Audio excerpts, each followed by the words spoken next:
मधल्या कालावधीमध्ये महाराष्ट्रातल्या आपल्या राज्यातल्या अनेक जिल्ह्यांमध्ये जी अतिवृष्टी पूर परिस्थिती निर्माण झाली त्या संबंध परिस्थितीमध्ये अनेक जिल्ह्यांना शासनाच्या वतीने वेगवेगळ्या सेवाभावी संस्थांच्या वतीने मदत कार्य करण्यात आलं। त्याच्यामध्ये अन्नधान्याचे किट्स असतील, त्याचबरोबर मूलभूत ज्या त्यांच्या गरजा आहेत त्या असतील, शासनाकडूनची नुकसान भरपाई म्हणजे अर्जन्सीमध्ये इमर्जन्सीमधली नुकसान भरपाई असेल, पुढच्या कालावधीतली नुकसान भरपाई तर त्याला दिली जाणारच आहे।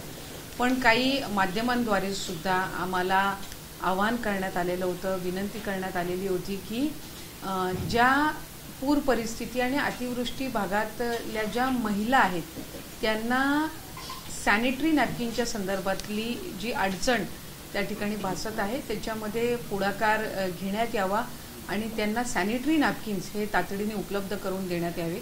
त्याच पार्श्वभूमीवर आम्ही महिला व बाल विकास विभाग म्हणून जवळपास या 8 ते 9 जिल्ह्यांमधल्या जिल्हाधिकाऱ्यांना संपर्क करून त्यांनी जो 3% आम्हाला जिल्हा नियोजनचा राखीव निधी असतो त्याच्यातून तातडीने सॅनिटरी नॅपकिन्स खरेदी करून त्या महिला ज्या आहेत त्यांना उपलब्ध करून द्याव्या। म्हणजे पूर परिस्थिती आणि अतिवृष्टीमुळे बाधित जे क्षेत्र आहे तिथल्या महिलांना मोफत सॅनिटरी नॅपकिन्स उपलब्ध करून द्यावे।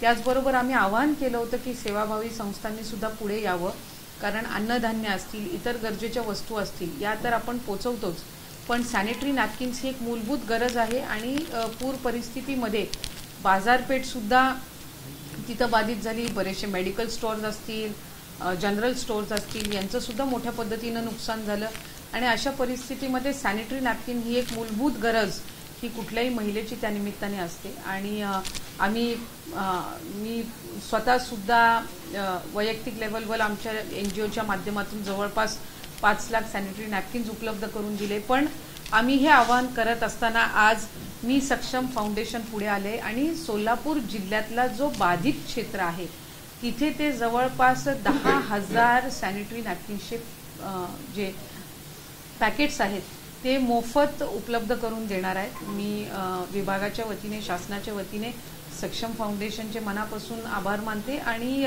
आज आपल्या माध्यमातून सुद्धा मी अधिकाधिक आवाहन करीन की महिलांसाठी ही अतिशय गरजेची गोष्ट आहे। अनेकशे तिकडचे जे स्टोअर्स असतील यांना पूर्वपदावर यायला आणखीन वेळ लागणार आहे। अशा परिस्थितीमध्ये आपण पुढे यावं आणि मुलींसाठी आणि महिलांसाठी या कार्यामध्ये आपण हातभार लावावा। मी पुन्हा एकदा मी सक्षम फाउंडेशनची या निमित्ताने आभार मानते आणि उद्यापासूनच जवळपास सोलापूर जिल्ह्यातल्या बाधित क्षेत्रामध्ये ते 10,000 सॅनिटरी नॅपकिन्सच्या तिथे पॅकेट्सचं वाटप सुरू करणार आहे।